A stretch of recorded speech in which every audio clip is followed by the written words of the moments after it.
Ողջույն հարգելի հետևորդներ, այսօր 2025-ի դեկտեմբերի 5-ն է։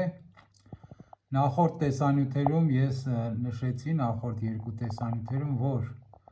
աշնանը, խոր աշնանը եւ ձմռանը ձվարկությունը լավ չի, քանի որ մեղուն ուրեմն պահպանում է ավելորդ տաքություն, որի վրա իր ռեսուրսներն են ծախսվում, կերը իզուր տեղը ուրեմն ծախսվում է,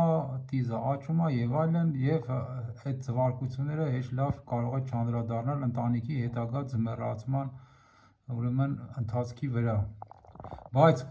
երբ որ մենք տեսնում ենք, ասենք թե խորը աշնանը կամ թեկուզ ձմեռվա սկզբին, երբ եղանակը հարմար է, կամ դուք գիտեք, որ կա մի փոքրիկ ворդ, որը այս 2 օր պետքա դուրս գա, կամ թեկուզ մի քանի օր հետո պետքա դուրս գա, այսինքն մի 50-ից 100 հարսնյակ պետքա ծնվեն, դուք կարող եք դրանք քանդել, չխնայելով ուրեմն այդ մեղուներին, իհարկե մենք դրանց ոնց որ ասած սպանում ենք, բայց կիմանաք դուք ձեր ուրեմն տզի բուժման արդյունքները, ուրեմն ասեմ, տիզը միայն հնարավոր է բուժել, լավ բուժել անվորդ վիճակում։ Հիմա ես 3 անգամ անվորդ վիճակում բուժում եմ արել նոյեմբեր ամսին։ Բուժումների մասին առանձին նորից այս տարի ամփոփիչ տեսանյութում կխոսեմ, հիմա դրա մասին չեմ ասի, շատ եմ խոսել, բայց էլի կասեմ, հիմա ուրեմն այդ 3 անվորդ բուժումից հետո մայրը նորից սկսել է ձվադրում կատարել, անցել է մոտ 30 օր, էլ չկա որդուձում, մնացել է այս մի 70-ից 100 ուրեմն հարսնյակները, եւ մենք դրանց բացելով, ստուգելով, նաեւ շրջանակը վերջում թափ տալով կարող ենք հասկանալ այդ բուժման արդյունավետությունը։ Ոչ թե ես սրանով պայքարում եմ տզի դեմ, որ շատերը այն օրը մեկը գրել էր, թե տիզը պետք է լավ բուժեիր, նա մի քիչ անհասկացող էր։ Սրանով ես ուղղակի հետազոտում եմ իմ բուժման արդյունքները, ուզում եմ հասկանալ, ես լավ եմ աշխատել, թե վատ։ Հիմա ես 70 հարսնյակները կքանդեմ, հետո արդյունքների մասին կխոսեմ։ Ուրեմն կան հարսնյակներ, որոնք քանդելուց հետո հասունացած արդեն մեղուներ կան, այսինքն պատրաստի ծնվող մեղուներ կային, որ մի քանի ժամից պետքա ծնվեին, եւ նրանք այսպես դուրս են գալիս, ուրեմն դրանք կվերադարձնեմ ես նորից ընտանիք։ Իհարկե տիզը ստուգելուց հետո։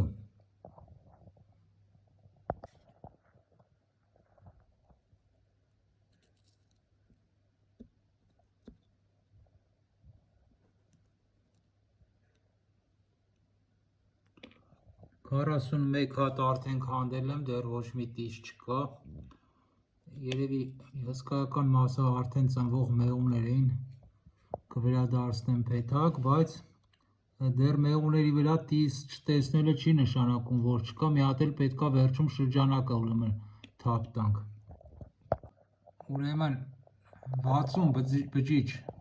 բացեցի, մեղուներին կամ հարսնյակներին հանեցի, ոչ մի տիզ խոշորացված նույնիսկ նայելով չգտա, որոնք որ պիտանի մեղուներ են հավաքել եմ տարայի մեջ, կվերադարձնեմ նորից փեթակ, բայց նաև ասեմ, որ հնարավոր է որոշ տզեր լինեն բջիջների հատակում, հիմա ցույց տամ, որ շրջանակը ինչպես թափ տանք, ինչպես պարզենք եւ ինչ տեսք կարող են նրանք ունենալ, նաև կտեղադրեմ նկար, որը հայտնաբերել եմ մոտ 10 օր առաջ, այսինքն նկարում դուք կտեսնեք երիտասարդ տզեր եւ նաեւ արու տզին կտեսնեք, որտեղ տզերը, որոնք վնաս են տալի մեղուներին, դրանք եքերն են։ Ուրեմն շրջանակը հարվածում ենք մի մակերևույթի վրա, որը սովորաբար թուղթ է լինում, որպեսզի բջիջներից թափվող ուրեմն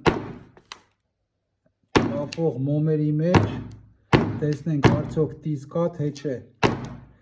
Սպիտակ թուղթը գուցե այդքան էլ հարմար չի, որտեվ նոր տզերը, որոնք ծնված են լինում, սպիտակ գույն են լինում, բայց եթե կան սպիտակ տզեր, ուրեմն անպայման պետք է լինի նաև շագանակագույն, այսինքն իրանց մայրը։ Չի կարող միայն սպիտակ տզեր լինեն եւ շագանակագույն տիզը ընդհանրապես չլինի։ Չգիտեմ, այդպիսի դեպք համենայն դեպս ինձ չի ուրեմն պատահել։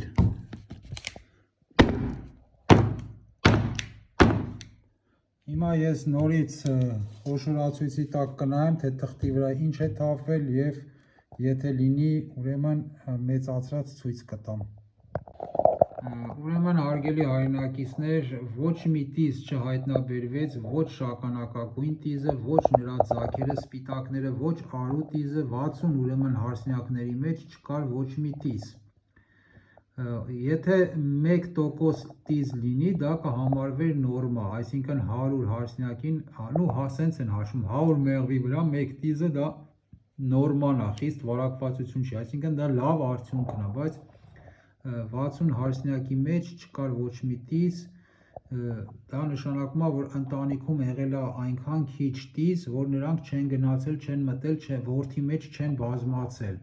Միգուցե ընդհանրապես ոչ մի տիզ չի եղել, բայց դա ես մի քիչ այդքան էլ դրան չեմ հավատում։ Երբ որ արդեն աշուն է գալիս եւ այնտեղ կա ձվադրում, այդ ձվադրումը եթե փոքր տարածություն է զբաղեցնում, ուրեմն կերակրվող ձվերը, կերակրվող որդերի հոտը կարող է տզին չգրավի, որտեղ տիզը ոնց է գնում որդի մեջ մտնում, այդ որդի հոտը իրան գրավում է եւ նա մեղվի մարմնից անցնում է այդ որդի մեջ։ Բայց համենայն դեպս, եթե 60 որդ մենք բացեցինք, ոչ մի տիզ չգտանք, ուրեմն դա շատ լավ արդյունք է, այսինքն այդ ընտանիքը նույնիսկ կարելի է գարունը չբուժել, բայց ես խորհուրդ կտամ սրանից հետո որ բուժեք, որտեղ այս տարին վկա, նաև կխոսամ ինչի այս տարի այդքան տիզ եղավ եւ նաև մյուս տարվա մարտահրավերների մասին ես կխոսամ ինչ դեղամիջոցներ եմ օգտագործել, առանձին տեսանյութ է լինելու, առանձին առաջարկներ է լինելու եւ անպայման հետևեք էջին, բաժանորդագրված եղեք, ակտիվ եղեք, տարածեք տեսանյութերը, որպեսզի էջն էլ ակտիվ լինի, եթե հավանեցիք դրեք ուրեմն լայքեր, սրտիկներ, մինչ նոր հանդիպում։